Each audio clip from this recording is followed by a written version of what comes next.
Morning po sa lahat. And I just want to, I just want to share what I've learned in Cantonese. Actually, I decided to make live this lesson that I have because I want to uh, share my learnings. Especially, I want to help those who are new in Macau, sa mga naghanap ng trabaho, looking for a job. And I always advise that you need to learn Cantonese, especially if you want to develop and level up your status, especially sa mga younger ones. No, kasi may mga edad-edad na medyo mahirap na sa kanila yon, masakit na sa ulo at the same time, mahirap na rin, hirapan din sila. But to those who are younger ones, mga bata pa, I always encourage them to learn Cantonese, basic Cantonese, so that they could improve and even level up to find a better job. And at the same time, if it will be a blessing if you know the basic. No, it will help you a lot, especially in your performance at the same time. No, it is easy. No, I mean it easier. No, to uh, to earn the trust of your employer, and at the same time you can make friends, build a good relationship with Chinese people, and they are friendly if you try to communicate them in their own language. So you will know that later on. But for now, I just want to share to you and teach you the basic, and all I disclaimer, I did not study formally. I studied by myself. I'm learning by myself. Ngo chi ke ho quang dong wa. I study Cantonese by myself. So, welcome to this live, and this live will be 1 month, maybe I think, because it will be deleted after 1 month. But it's good that you can save it. But I am making video as well to download this in my YouTube so that it will remain there.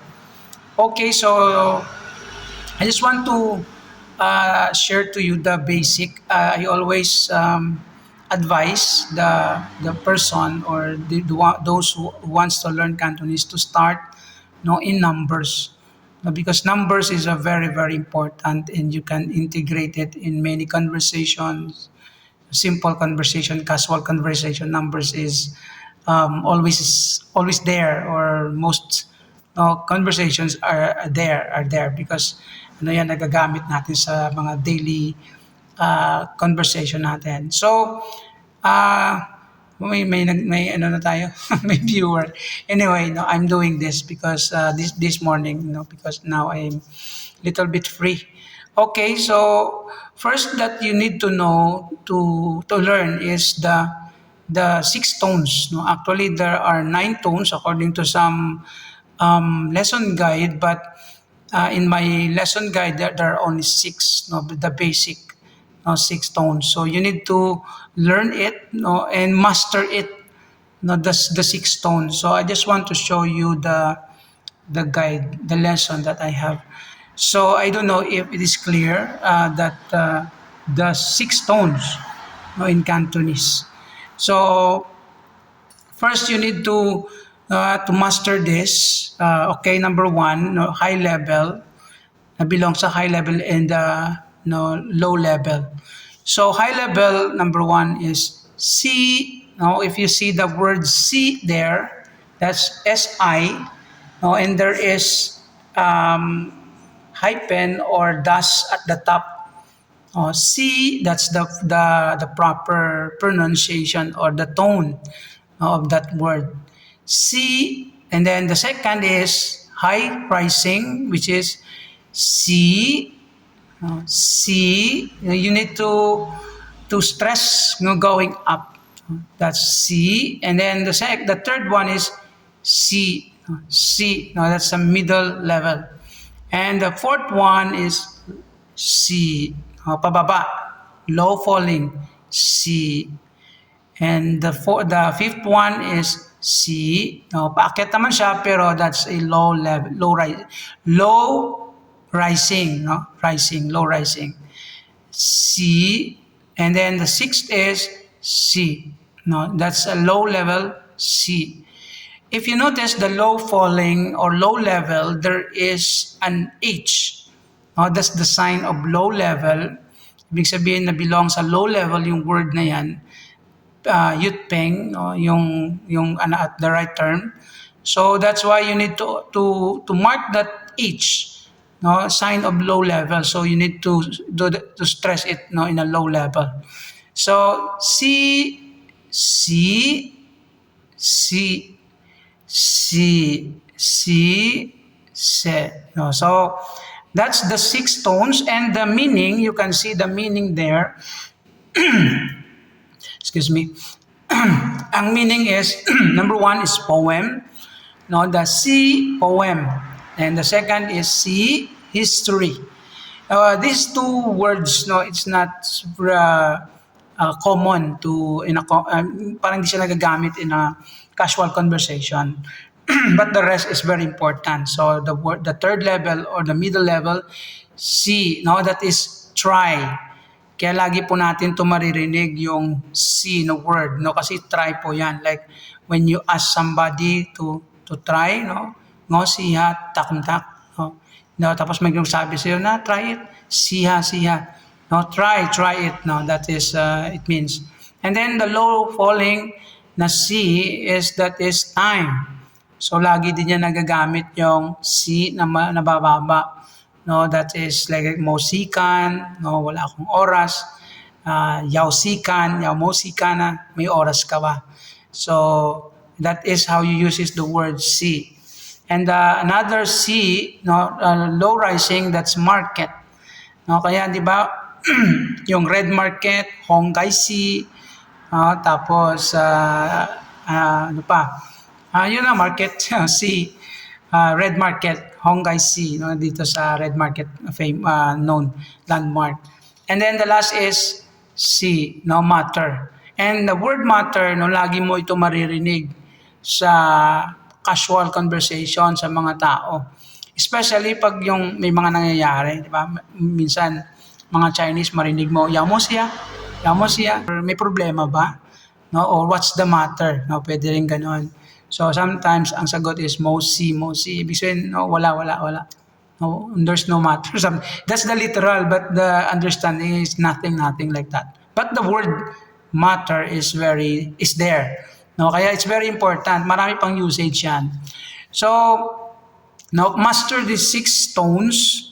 No, and then in this lesson guide na ginagamit po natin, no, it is very important that you master the 6 tones kasi it will help you to understand or to learn or to know how to stress the guide, no, pag nakita mo lang ang sign ng mga line, no, mga dash, mga slash, and then the H, so you know how to read, no, and pronounce that guide. So please, no, be aware and master the sign and the tones, no, the 6 tones, kasi yan po ang tutulong sa atin that we can learn and improve, and we can go back from these 6 tones always. Kaya po, but in the normal conversation, in the casual conversation, sometimes hindi na po natin ito maririnig yung mga tones, no, pag-stress ng tones in some, no, but of course most na kailangan alam po natin, aware tayo. So let's go to the basic numbers, no, that the 1 to 10 or 0 to 10. I always advise na you need to master as well the 1 to 10, no, or 0 to 10. O 1 to 10, no, it will be. Yung 0, sometimes mo lang kasi nagagamit yung 0. But 1 to 10, no, is very, very crucial in conversation because we are always talking numbers, no, in time, in days, in months, in date, no, phone numbers. So that is very important. So you need to master the 10 numbers. No, kasi yan po ang pinaka-basic. Ang Cantonese in their number, no, pag na-master mo yung 10, you can count until 99. Then 100, 10,000, 1,000, 10,000. No, that's nag-change yan. But let's go, we will go there later. But first, we need to master it, the 1 to 10 or 0 to 10. Now, number 1, or I mean 0, let's start in the 0. That is lang. Now, you see the lower tone, lower falling, lang. L-I-H, may H, tapos N-G. And then the number 1 is yat. No, you see the the dash or the hyphen, dash line.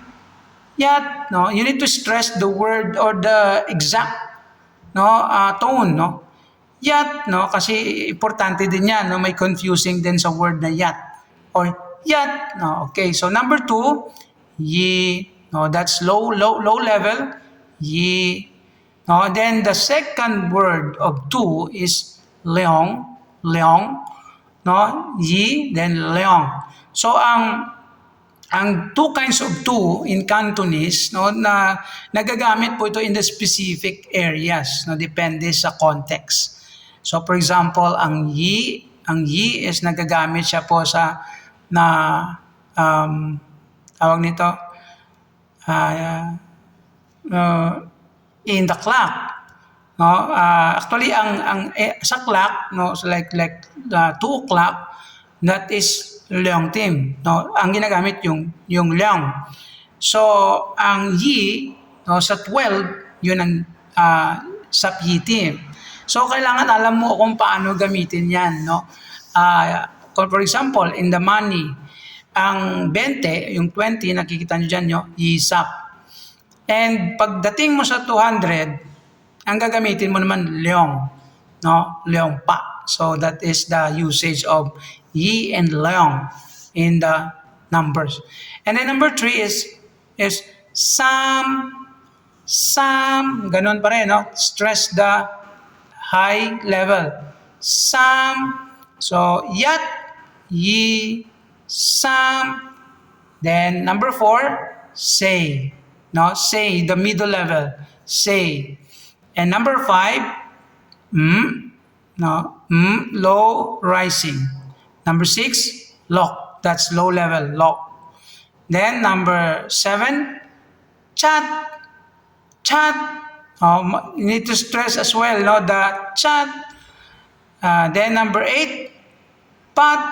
By the way, no, ang B in our guide, no, sometimes parang P or B in the middle, yan po ang pag-pronounce. Sometimes may mga changes, minsan na-emphasize yung B, sometimes iba P, no, o parang minsan nakakalahati.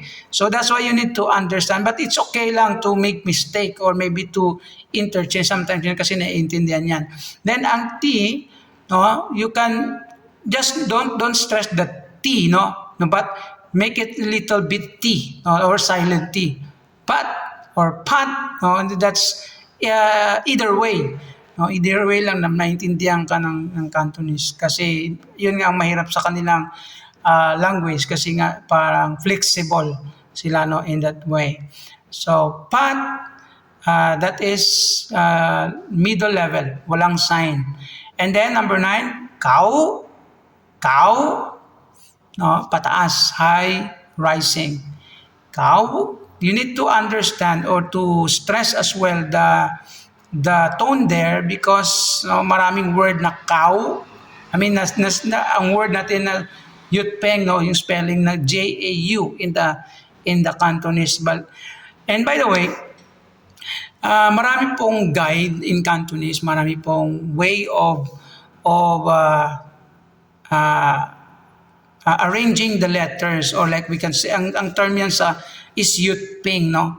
The character of Chinese is translated into letters, no? Ang tawag ay yutpeng. So in making spelling, no, there is no correct right or wrong, no, spelling there kasi iba-iba ang author, iba-iba ang kanilang paggamit ng mga letters, pag-formulate ng words, yutpeng from the character. So kaya wag kayong ma-confuse na bakit iba sa atin dito, iba sa guide na ito, iba din sa ibang guide. So, ang pinaka-importante there ang pag-pronounce, no, ang pagkasabi. So, yun po, wag po tayo magsabi na mali siya, kami tama, hindi ganon. No, importante ang pronunciation or ang tone. So, that's why be careful and be aware of that. No? Kaya pag nagkakamali ka, so you can change your tone. And then number 10 is SAP. SAP, that is 10. SAP.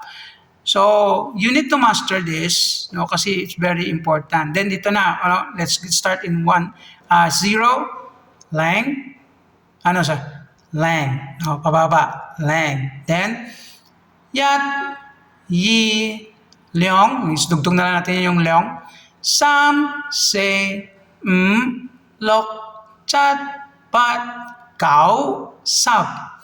So, ulit-ulitin nyo lang po, no, when this what I always advise, no, the idea of this, master the word, then in your mind, no, think about the numbers, no, picture out in your mind the number. Then pag nag-integrate na yung number at yung word na ito, so doon na yun, parang maano na sa mind mo ba, no, ma-internalize po natin, no, ang language. And by the way, no disclaimer, I know how to speak but I don't know how to read. Ano, ng character kasi hindi naman ako nag-aral. No? You need to go back to the very start if you want to learn the character kasi ang character mahirap. But I just learn lang the speaking. So that's why this is what I'm sharing to you. Okay, so and then when you continue counting in Cantonese, no, sap, di ba, 10? No, if you make 11, dugtong mo lang yung 1. Sapyat, and number 2, sapyi. No, if you are counting numbers, no, you cannot say sapleong. I think that's wrong. I mean, that's not proper. No, sapyi, sapsam, sapse, sapm, saplok, sapchat, sapat, sapkau, sapsap, sapsap. No, there's no sapsap. Now, kung makita po natin, ang 20 is 2 and 10, that is yisap. No, yisap. Ganon din, pagdugtong mo lang pag-continue mo yung counting, yisap yat, yisap yi, yisap sam, no, so on until 29, yisap kau, then 30, no, start with the 3, 30, samsap. No, samsap. So, that is 30. No, ganun din. Paulit-ulit. No, dugtong-dugtong until 99. No, what is 99? Kau, sap, kau. No, kau, sap, kau. 99. Then, pagdating po ninyo ng 100, no, that will be changed. So, ang 100 no, in Cantonese is pa. So 100, that is yat pa, no? Yat pa. Yat pa or yat pa, no, depende lang, pwede lang yan ma-interchange. Yat pa, minsan silent K na nga eh. No, yat pa. Basta you're talking about number. So understood na yun sa actual conversation or actual scenario. So yat pa 100. Then, pag sinabi mong 101, no, you need to put lang. Yat pa lang yat. Yat pa lang yat. No, yat pa lang yat. Yat pa lang yat. So, that is 101. So, 102, yat pa lang yi, yat pa lang sam. So, ganun lang yan. And then, pag 110 na siya, so wala na yung lang. Kasi nga, 110 na siya. So, yat pa sap, no, yat pasap, no, yat pasap yat, mga ganun niya. So ganun lang, no. Saan pa yung where am I? So sulit-sulit lang. Then pagdating ng 200, no, 200 leong pa. No, leong pa. Parang hindi ko pa narinig yung yipa, ha. No, leong pa. Sa money, no, leong pa man. So we will consider that later. So then, leong pa, sampa, sepa, mpa, no, lukpa, chatpa, pa. Minsan yung 800, no, papa. Minsan pag nagsabi yung mga Chinese, no, papa, papa, no. Kaya we need to be aware kasi minsan iba-iba yung, hindi man iba-iba, but there's a little bit difference, or may mga iba-ibang, may konting ano lang, change na maliit. No, pak, pak, no, pak, yun ang emphasis talaga. Pero sa casual conversation, wala na yan, parang slang na, pak na lang. No, papa, no, papa man, 800. So that is, how to say it in Kaupa. Then, pagdating sa 1,000, hindi na siya pa, but, no, chin, high level.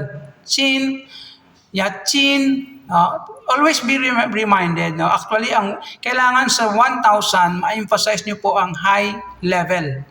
No? Chin, dapat ma-exact mo yan kasi ang money, makita nyo po yun ng word na money, in Cantonese, that is chin. No? Chin pa rin siya, pero high rising. No? Chin, yung sabi niya, yaw mo chin. No? Chin, that is money. Ay, 1,000. 1,000. No? Chin. So, chin, leong chin, sam chin, sei chin, chin, lok chin, chat chin, pa chin, kao chin. Then, pagdating mo na ng 10,000, no, mag-change na naman siya. So, that will be, no, yatman. No, yatman. So, ibig sabihin, 10,000. No, ang 10,000 is yatman. Okay, so you can see there in our note, no, that's the counting of the numbers, or even the money. So, ang money, by the way, no, money, and dyan sa guide po natin, you can see that chin, high, rising. And the dollar in Cantonese, actually maraming word na dollar, but we're talking about dollar. No, I mean the general term of dollar in Cantonese is man, no, high level as well. Man,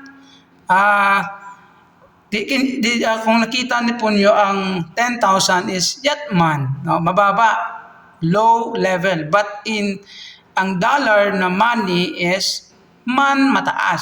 Kaya pag nagbili po tayo, if you use the money, no, keido chin, that will be $5, no? Kaya minsan, man, yatman, longman, sapman, magbili ka dyan sa labas. And then, be aware that sometimes, ang pagdating na sa 2030, no, natitwist niya ng konti. No, 20, instead na yisapman, no, yisapman, ang ginagamit nila na colloquial na word is yaman, no, yaman, o saman, sayman. So, number siya na 3, no, but saman parang wala ng M, no, saman. So, be careful on that. Sometimes na pag hindi ka aware dyan, ano ba yan, anong pera, ganyan. So, that's how they say it. And in the money. So, dollar, man, and kaya pag sabi mo 10,000, yat man, $10,000. No, yat chin man, that's 1,000. Yat pa man, that's how you say it, the word man, the dollar. And the cent, no, ho, no, pababa. Like for example, na mga 30 cents, no? 30 cents, hindi na sinasabi yung samsap ho, but samho. Yun po ang pagkasabi nila sa mga cents pag nagsabi sila ng $10 and 30 cents, no? Sapman, samho. Tapos, pagkalahati naman, if you reach in the half, no, like half the money, like 50, no, ang paggamit yan is spoon, no, yat kupun, no, ibig sabihin 150 o 1.5, no, yan po ang word na pun. And the same as well in the, no, tawag nito pag naghati-hati, no, 50-50, no, kaya ang tawag yat pun. Yan po ang yat pun at pun. 50-50 tayo o hati tayo. And the clock, the same din sa clock, no, sa orasan. Pag sinabi mong 2:30, no, 2 o'clock, no, long team, hindi na sums of fun, no, but it is a uh, long tempun. Oh, that's how they say it. And also, the coin in Cantonese is san ngan. Oh, san ngan. So, san ngan. So, high level, high rising and then low rising. And there is another word din sa another word din ng coin or coins, no, nganchin, nganchin. Actually marami pa yang mga pagkasabi ng mga coins pero ito yung common na no in the casual conversation. And in the reading the clock, kaya you need to master the numbers 1 to 10 kasi nagagamit yan sa oras. So oras, lagi tayo nanonood, lagi tayong nagtitingin sa oras, minsan magtatanong ng oras, o minsan no, nagbabantay ng oras, o minsan nagsasayang ng oras. Anyway, no, in the clock, no, ang pag sinabi mong clock, no, or oras, actually meron din nakalagay chong, no, meron ng chong high level, no, meron po yung dash sa taas. Chong, pag nag-refer ka po ng orasan o ng oras. For example, ang word naman, no, hour, no, hours, in the clock, chong, no, you're referring to the hours or clock. And the hours, or example, 1 hour, to 1 hour, 1 o'clock, no, 2 o'clock. So you need to put team, no, team. For example, 1 o'clock, no, yatim. Then you can put chong, no, pwede mo lagyan ng yatim chong, no, yatim chong. So pwede mong dagdugtungan ng chong, pero kung you're talking about the clock, no, okay lang na i-do away mo yung chong kasi understood yun. Pero sometimes, no, importante na nandyan din yung chong kasi para ma-emphasize na you're talking about the clock or the hours. So yan po ang guide po natin dyan. And the minutes is fun, no, fun, 1 o'clock and 20 minutes. No, yatim is a fun, 1 o'clock and 20 minutes. Kaya mahirap bigkasin minsan yung oras sa Cantonese. No, kasi minsan magtanong ka, no, parang maalangan ka, pero pag patuloy lang na makukuha mo yan, or minsan nagkaroon sila ng na simplify nila ang orasan in the, like example, 3 o'clock and 40 minutes. No, ang sinasabi nila kasi ang 40 nasa 8, no, something pa. No, something pa, parang nandiyan na sa ano ba, sa 8, no. So yun po ang kanilang pagka-simplify. So but no, importante na alam mo ang mga other sayings, no, or pagkasabi. Okay, so that is in the clock. And in the days, mamaya na yung sa baba. So, in the days, yung kung klaro ito, dapat sana maano to eh.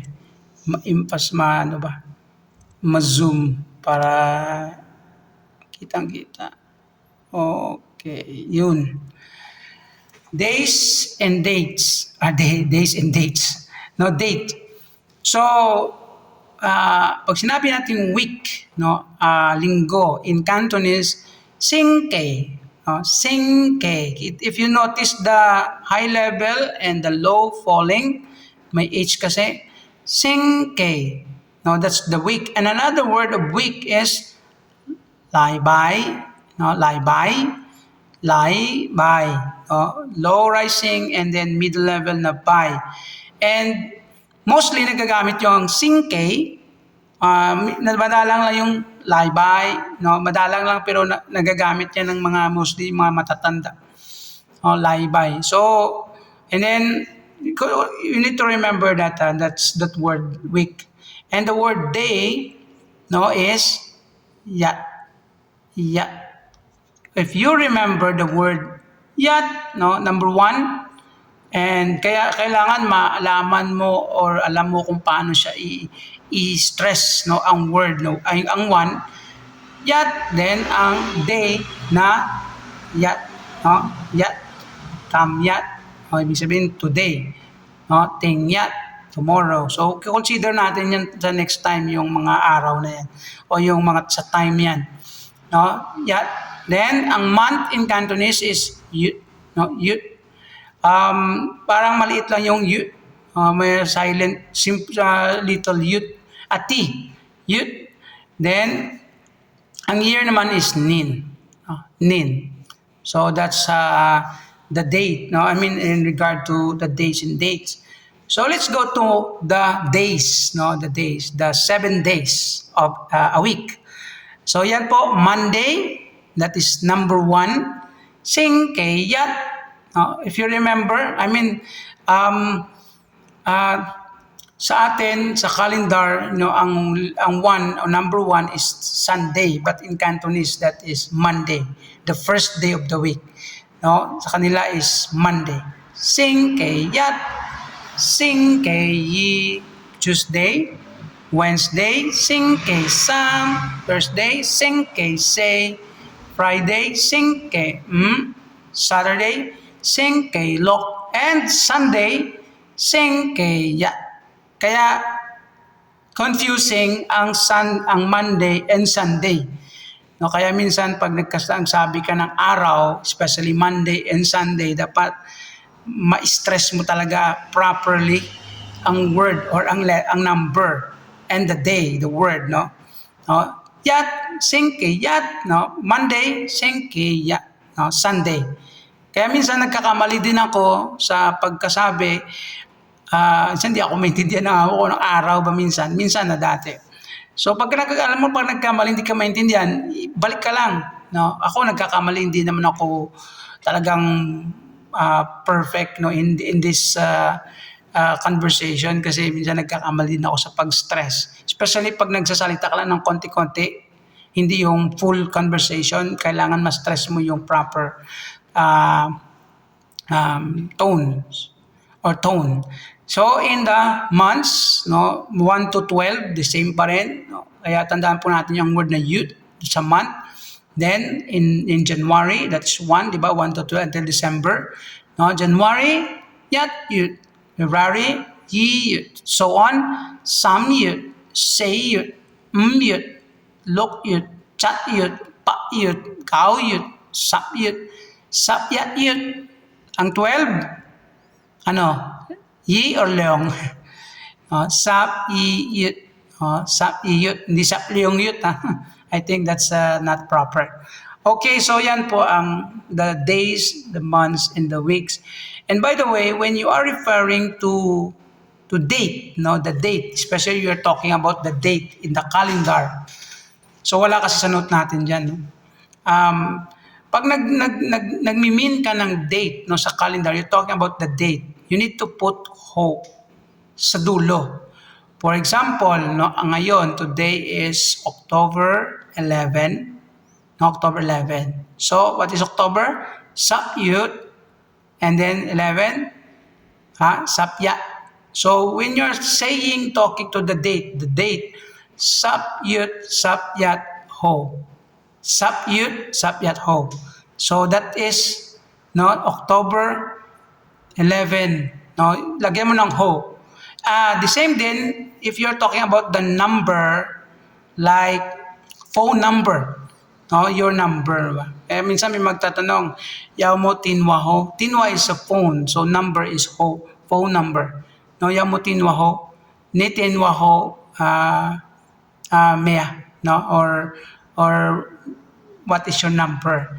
Kaya yun ang paggamit ng ho sa number. And the same also when you're talking about the number in the bus. No, for example, bus 3. No? Bus Samho. No, Basi Samho. Ibig sabihin bus number 3. No, bus is Basi. Basi Samho. So, yun po ang yung sum ko nga mababa, no? Passive somehow. Kaya sa casual conversation minsan hindi naman siya totally na stress nyo ang tone. Pero you're talking about the bus. Passive somehow. Hindi naman talagang i-emphasize mo talaga yung tones. Pero kailangan alam mo. So yan po ang pagkagamit ng number. So bonus point po tayo sa lesson natin dito. Meron po tayo ditong additional. Wait lang. I will set the kasi minsan hindi siya makikita pag sa taas. Sa baba pala. So yan po ang ating additional sa ating lesson dito. Okay, so yung personal pronoun or pronouns. By the way, na-delete yung personal pronoun. Maraming personal pronouns but we are referring only to the person. No, sa person na pronoun. Kasi very important din ito na malaman po ninyo. Ito yung first person, second person, and third person sa pronouns. Ano tawag nito? Sa pronoun. Tama. Number one, first person, I, me. No, I, me. So, sa Cantonese, isa lang yan. Ngo, ngo, no? I or me, you're referring sa sarili mo or depende sa English kasi marami pang paraan. But in Cantonese, only one. Ngo, pag sabi mo, I am, ngo hai a can, ngo hai can. I am Ken. Tapos there, if you're me, ngo. Ganun din. So, ngo lang din. Then, pag you're referring to two, second person, you. That is, nay, nay. So, you have later, nay, you, second person. Third person, him or her, that is, or she, or tapa? Him, her, she, or ano pa? Nakalimutan ko na. He. So, please, mental block na sa English ko. So, that is koi. Koi. So, the same lang din. Walang gender sa Cantonese. Only one. Koi. If you're referring to a girl, a boy, the third person, koi. Koi. Ni si Koy, kilala mo ba siya? Babae man lalaki yan, Koy. So, ganun po yun sa Cantonese. And additional there, if you're referring or talking in a plural form, ibig sabihin more than two, you need to put te. Ang word yan in plural form, just add te. For example, I or we, you need to say ngo te. Ngote. Or us, us pa rin, ngote. So, ganun pa rin. So, if you are talking about you, na marami sila, plural, neite, kayo, you, plural, neite. Then, him, her, or they, they or those, koite, koite. So, ganun po ang plural sa Cantonese, lagyan lang ng te. By the way, ang word na di, na te, parang ti. Sa guide kasi natin, di ang paglagay niya ng letter. But in the other guide, that is literally ti. T or D, parang in the middle. Ngo, te, or they. Parang, flexible nga eh. So, yan po ang plural. And then, in the possessive naman, possessive form, you need to add ke. Pag sinabi mo, akin yan. Akin, ngoke. Sa'yo yan, nei ke. Kanila yan, koi ke. Or sa kanya yan, koi ke. Or koi te ke, plural. Ngote ke, amin yan. So, yan ang pag nag-refer ka sa possessive form in the personal pronoun. And sometimes, kita nyo sa note natin dyan, sometimes merong yung N na pronounce as L. Ang nay, minsan lay. You, and yun, lay. Kaya minsan, Sa guide kasi na book na meron na ginagamit ko dito is ang mga Enya, no, sa ibang mga um, tawag nito lesson guide L, no, especially in Hong Kong, kasi in Hong Kong more on, no, ang lay nila more on lay, eh. Kaya ang amo ko, may boss is always say lay, no, kaya ganun kasi ang kanilang, parang yun atang common sa kanila. And sa dito sa Macau, that is nay, no, more common ang nay. So, or sometimes ang word naman ng ngo, no, napo-pronounce as o. Hindi na siya ngo nga may ng talaga, kundi o na lang. O. Kaya naririnig ko rin yan minsan sa amo ko. Makikita nyo rin po sa ibang mga guide na especially kay Olivia. Kay Olivia ko rin ito napanood yung iba, eh. No, kasi dati try din ako explore sa ibang mga lesson guide. Maraming lesson guide na magaganda din in regard to Cantonese. So, yan lang po for now ang ating no, live for this lesson.